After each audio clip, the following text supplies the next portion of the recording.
It's gotten so bad that I need to tell someone about this. Posting it here is a way to limit my liability. I mean, it makes sense, right? I'm just telling a story. Believe what you want. I know what I know to be true, and that's good enough for me.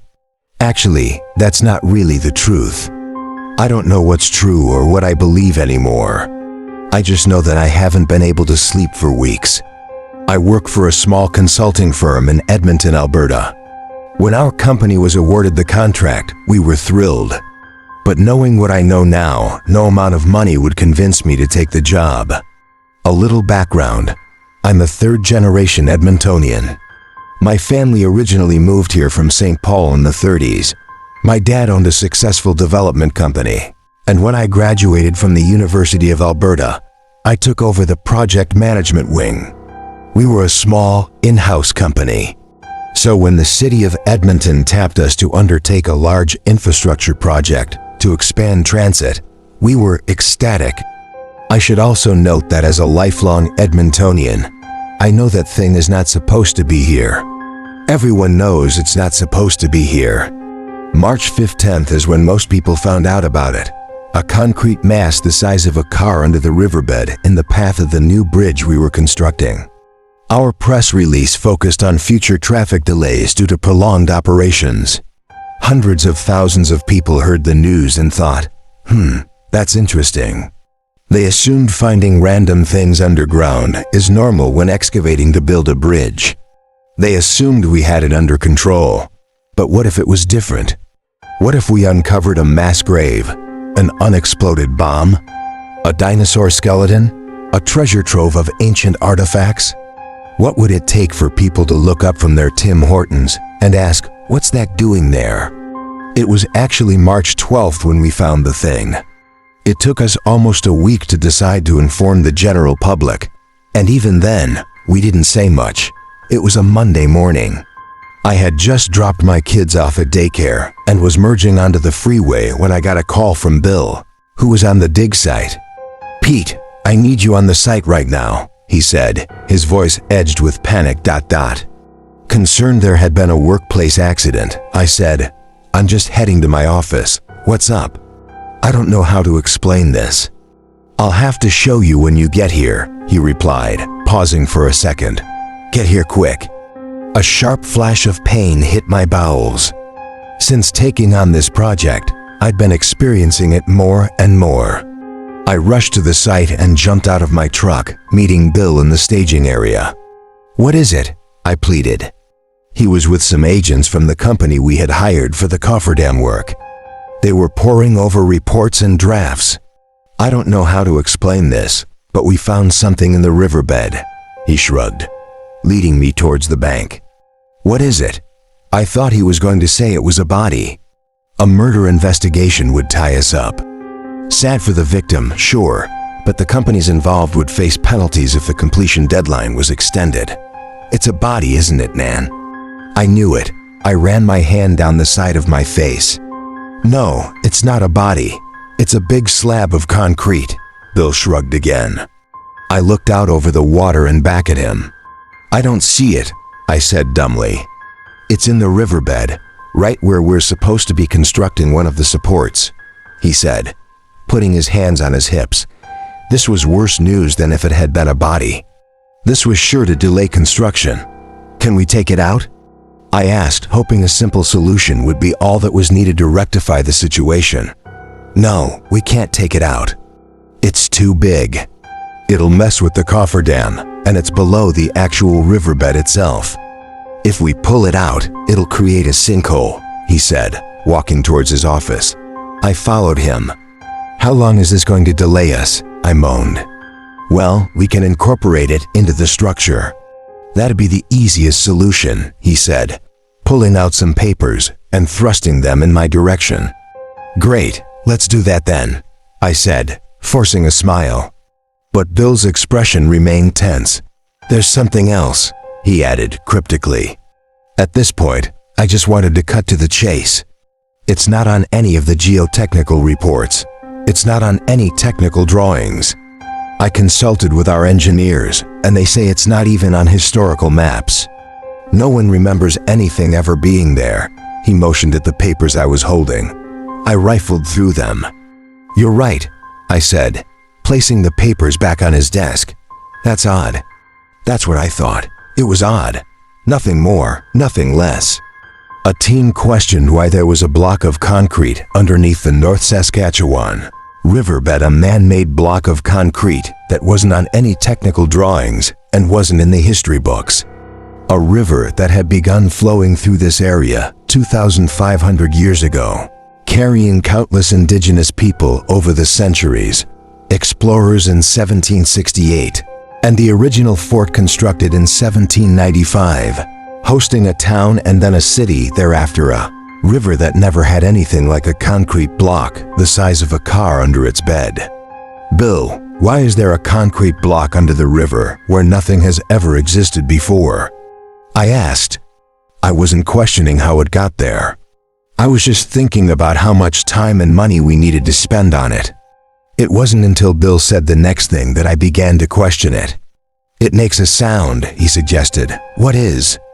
I thought he was talking about his laptop, which he was turning towards me. The big block. It makes a sound. He opened a file from his email. We had some industrial divers down to survey it, and things got weird. He chuckled nervously, but the pensive look on his face didn't budge. Immediately, they came back up, both complaining of nausea. They felt better once they surfaced. They thought maybe something was wrong with their equipment, but everything checked out, so they went down again, and it happened again. They pushed through, set the equipment in, and got some readings.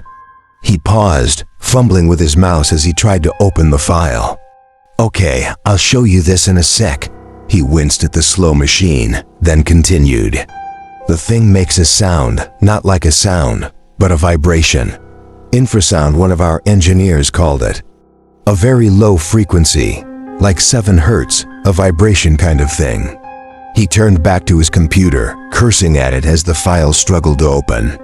I should say it's not uncommon in construction and engineering for stationary objects to vibrate at certain frequencies. For instance, a suspension bridge can undulate in waves, creating a sound and sometimes leading to larger and larger vibrations through constructive interference, eventually destroying the structure itself. But a concrete block by itself? That normally doesn't happen. So, while it was odd, it was still within the realm of possibility for me. I didn't know where Bill was going with this. I was taken aback but not completely convinced the problem was worth more than considering the cost and time to fix it. I started to speak but was interrupted by an extremely loud noise. Bill's computer had started playing the sound file he was trying to open. An intense, low distortion blasted through his speakers at full volume. I clutched my ears and then my stomach as a wave of nausea hit. Bill clicked furiously to turn it off. That's the noise, I yelled over the buzz. He kept clicking, trying to close the file, but it wouldn't stop. I instinctively reached for the speaker connection and violently yanked it out. We stood there, panting and nauseous. Bill looked embarrassed. We both sat back down, exhaling deeply. I still don't know what to say about it, Bill muttered. We sat in uncomfortable silence. He expected me, as the project manager, to have an answer or a solution. I began, not really knowing what to say but feeling the need to speak. So the engineers can't take it out? I confirmed, and he nodded slowly. It's loud, I said, not getting anywhere. Bill began to shuffle the papers on his desk into a neat pile. Did the structural engineer say anything? I asked, looking out the window. The foggy morning was giving way to a grayish-yellow hue settling over the river valley. They're doing a report on it now, Bill mumbled. I began to rise from my chair, eager to get out of this trailer and back to the safety of my office. Maybe the answer would come to me, or maybe it would resolve itself. Maybe the engineers would come back and say it's no more difficult than extracting a tooth. Maybe they'd say the humming was some natural phenomenon, or that the concrete got there by mistake when the Clover Bar footbridge was originally put up before we demolished it for our construction. Maybe it wasn't that there was a man-made block of concrete under the riverbed. that had no history and was making the noise. On Tuesday, March 13th, the next morning, I lifted myself out of bed after the sound of my alarm. I felt heavier than the sum of my parts. I dragged myself around the kitchen like a marionette hanging from strings while I fed the kids and got them ready for daycare. I hadn't slept well. I kept worrying about that block, the practical concerns like cost, time, and liability, and then the impractical ones. What was it doing there? Why was it making a sound? I had fallen asleep only an hour or two before my alarm went off, dreaming I was standing on the riverbank while black clouds covered the sky, and the river itself seemed to hum with a deep, unsettling vibration.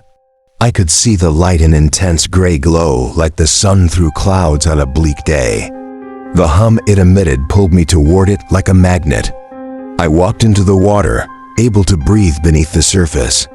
The cube drew me in, and as I became part of it, I felt connected to the earth itself. An overwhelming sadness washed over me, along with images of emaciated people, imperfectly formed, lined up and wearing gas masks, their bodies otherwise naked. In the way you just know things in dreams, I understood these people were facing imminent death, not a peaceful release into the afterlife, but a violent, fear-ridden end. I drove in a haze on autopilot, one of those drives where you arrive at your destination, unsure how you got there. You're left with a haunting feeling, wondering if you might have run someone over without knowing it. When I reached the bank, my heart was racing. Bill was speaking to a group of planners, pointing at something on the drafts. He let them go and beckoned me into his office again. "I called you like 6 times, man," he said, frowning. I checked my phone and saw the missed calls, somehow not heard through the night. "I'm sorry." I began to apologize profusely, but he waved it off. "We got the engineering report back," he started. "They're all trying to say maybe there's something wrong with the equipment, or it's background interference, or one of the machines operating nearby caused it." Bill glanced through his Venetian blinds, peeking towards the river. "But you don't believe that, do you?" I said slowly, trying to read him. "It's getting louder," Bill said. I snorted, trying to sound serious. "What do you mean it's getting louder?" "It's louder. I can hear it now. Yesterday evening, about 7 p.m., I was here working, and I swear I could hear it." He resumed peeking through his blinds, looking suspicious. I felt like either this was a big joke or he was losing his mind. "Bill, you've been working pretty hard lately," I started, but he snapped back before I could finish. "I know what I heard. This thing, whatever it is," he said, turning back to the window. I was genuinely worried about Bill. We had worked on several projects together, knew each other's families, and had spent more time with each other than with our own families at times. I had never seen him like this, but I began to wonder if I knew him as well as I thought. "So what do you think it is?" I asked slowly. Bill snapped out of his trance and slumped down at his desk. "I don't know," he mumbled, pausing before suddenly springing up. "Anyway, the engineer said we can incorporate it with minimal additional cost, but we're going to have to talk to the city because it's going to take longer, and we'll miss our opening day." He looked forlorn. We both knew that meant losing big money. Suddenly, the eerie mystery of the cube faded to the background, replaced by the pressing concerns of paying bills and putting food on the table. "I'll talk to her," I said, already dreading the conversation. "I'll take care of it," I said in a reassuring tone. No one could have foreseen this, so maybe we can appeal the penalty. I nodded, patting him on the back, but he continued to stare at his desk. That night, the cube invaded my dreams again. This time, I was on the North Riverbank. It was nighttime in the summer, the air thick and unmoving, the kind of night where the temperature and humidity seemed to suffocate you. Everything was eerily still, no wind, no rustling leaves, no smells, no sounds. Just an oppressive, suffocating silence. The reflections of lights from downtown buildings and high-rises danced on the water's surface. The river was wrong, though. It's never still, not really. Up close, you can see it's a raging, fast-moving expanse, churning and white-tipped, not the tranquil ribbon you see from afar. But in the dream, the river was calm, shallow, almost inviting. The banks were soft and sandy like a still lake under the moon, and I walked into the water, which was only an inch deep. The riverbed was asphalt, and out of the river rose the cube, dark and foreboding like a monolith. I disrobed, intending to pee on the cube in a mocking gesture, but then a door opened in it, and I stepped inside. Inside, it was cold, white, and artificial, like an ice rink. The only thing not white was a small piece of writing in the corner of one of the walls.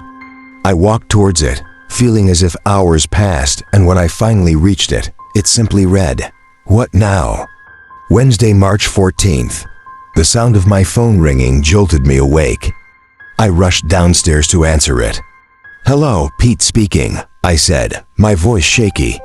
It was Faraj, one of Bill's structural engineers. "We've got an emergency on site. We need you here right away," he said, his tone serious and deliberate. The roads were empty, and it was still very early, too early for any news to be broadcast. As I drove, the silence was heavy, almost foreboding. I sped to the contractor lab, and Faraj looked impeccable in his perfectly pressed checkered blue shirt, gray slacks, and polished shoes. You'd never guess he'd been up since 3 a.m. The police had already arrived, 2 marked cars parked outside. "What's going on?" I asked, my head on a swivel. "It's Bill," Faraj said, keeping his voice even. "Something's happened to him." "What do you mean?" I pressed, sensing there was much more to the story. He led me to the trailer, and when I opened the door, I immediately stepped into a pool of blood. Faraj started to fill me in on what the police had said. Apparently, Bill had gone outside and one of the security guards had seen him, covered in blood, screaming and running towards the river. "He cut himself," Faraj explained. "The security guards grabbed him before he could get into the water. He wouldn't have survived it." He checked his phone. "I'm going to head out and come back later. I have some meetings." He holstered his phone and added, "The police want to talk to you. You'll need to take over the situation." I nodded, my mind racing. What had driven Bill to this point? As I watched Faraj leave, I knew I'd have to confront whatever horrors awaited us in the wake of this mysterious, malevolent cube. I let the weary man go home and took a seat at Bill's desk, beginning to send emails. I wanted to see Bill, to find out how he was doing, but professional responsibilities came first. Emails to public relations and human resources to hold off on media statements. Emails to Bill's colleagues about reassigning his responsibilities. Emails to the company with the proper PPE to clean up the blood. Workers were already arriving for the morning shift when Randall came in to take Bill's place. I told him he'd have to work in a different room since Bill's office was still a crime scene. Finally, around 9, I managed to sneak out and drive to the hospital. Bill was behind a curtain, bandaged and sedated. When I walked in, he closed his eyes tight, refusing to look at me, perhaps out of shame. I sat down next to his bed, remaining silent. "It wouldn't stop," he whispered, his voice cracking. "It kept showing me things." He took a deep breath and continued. "It kept showing me that everyone was going to die. It wanted me to do it." He coughed, his eyes darting around the room. "Bill, what was it showing you?" I asked, my alarm growing. "I don't know, just death. Just everyone dying. I can't explain it. I saw people, and I didn't see them dying, but I knew they were dying. I knew they were going to die," he gasped, the fear palpable. I was reminded of my own dream. "Bill, what do you mean it wanted you to do it?" I grabbed his arm, squeezing too tightly, and he pulled away. "I don't know. I just felt like it was pulling me towards it.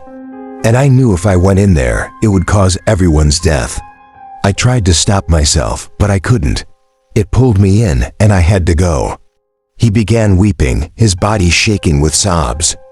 A horrible sinking feeling overtook me, as if I had driven over a dip at high speed. Something was terribly wrong, something much larger than me, the crew, or the city. Bill grabbed my shirt, his grip weak but desperate. Tell me I'm not crazy, he pleaded. I couldn't answer. There was a cube under the river that was leading us towards our destruction. I've got to go, Bill, I said, retreating from the hospital room. When I arrived back at the site, the restoration crew had just finished cleaning Bill's office. I sat down at his desk and began thumbing through the geotechnical reports and those from the structural engineers. I stumbled upon the report from the industrial divers. There were some ultrasonic images of the cube. Something in one of them caught my eye. In the photos, there appeared to be something etched on the surface, a small group of words. At first, I thought it was a watermark, but as I looked closer, I held it under the light. It said, "What now?" I dropped the photo, my heart racing. It must be a mistake. Or maybe I had seen the photo before, and that's why I dreamed what I did. My thoughts were interrupted by a buzzing from one of the machines outside. I rose and stepped out of the trailer, crossing the yard. I climbed into the cab of an excavator and told the driver to shut it down, but the buzzing continued. Grabbing the foreman outside, I asked, "Do we have any other machines running?" His puzzled look was all the answer I needed. The buzzing wasn't coming from the equipment. It was coming from the ground. I yelled at him, "Just a few generators," he shrugged. "Shut them down now," I ordered. "Why? What's going on?" He inquired, concerned. "Nothing. I just need the machines to stop for a minute." I wandered around the site, searching for the source of the noise. All the machines were off, yet I could still hear the buzzing. It was coming from the river. It was coming from the cube. I walked back over to the foreman. "Do you hear that?" I asked. Yeah. Oh, damn," he shrugged again, looking puzzled. I ran back into the office and closed the door. The buzzing was getting louder, but not everyone could hear it. I didn't want to meet the same fate as Bill, so I let the crew resume work and left early, faking illness. That night, I tried to stay up indefinitely, dreading the dream of the cube. I left my bedroom and crept into the living room. All was silent. I sipped coffee on the couch and tried surfing the internet to keep myself awake, but I eventually dozed off. I dreamed I was in a desert, walking aimlessly. I stopped and looked around. There, in the sand, was a tiny cube of concrete. I held it in my hand. It was smooth and cool. Suddenly, it started to grow. Buildings rose up around me. Cities and landscapes emerged. The cube became too heavy, and I dropped it. I was standing in a small stream that began to grow with the cube as it sank. The river and city continued to expand, the cube growing heavier and sinking below the riverbed. I floated above it all, feeling an overwhelming misery. I realized I was every person on Earth, and I had failed by dropping the cube. The cube turned red. It was angry. I knew, as you do in dreams, that if I killed myself, if I killed humanity, it would be satisfied. The cities would vanish, and it would return to being a small cube in the desert. I refused, and it grew angrier, humming louder and louder until I woke up to my alarm. Thursday, March 15th. I drove to the worksite and began preparations for the media. All we were telling them was that there would be more traffic delays. No one cared where the cube came from or why it was there, only that the bridge construction would take longer. The public just said, that's interesting, and moved on. In the office, Faraj came in behind me. He was briefing me on updates. His usually immaculate shirt was wrinkled. He was sweating and had bags under his eyes. "So they'll start working to incorporate it into the bridge structure," he spoke quietly. I looked into his eyes. "Can you hear it?" He nodded, and the industrial divers and some more of the crew. "It's getting louder," he added. "When we build it into the bridge, will that stop?" I asked hopefully. "I don't know," he said, looking forlorn. And that's where we are today. We're building a cube into the bridge, as if it's nothing. As if it doesn't make a sound. As if it doesn't take over our dreams or our actions. As if it doesn't want to destroy us. We're going to build a bridge on top of it and hope that eventually, anyone near it, anyone who crosses the bridge, Anyone in the city, the country, or the world doesn't hear the humming,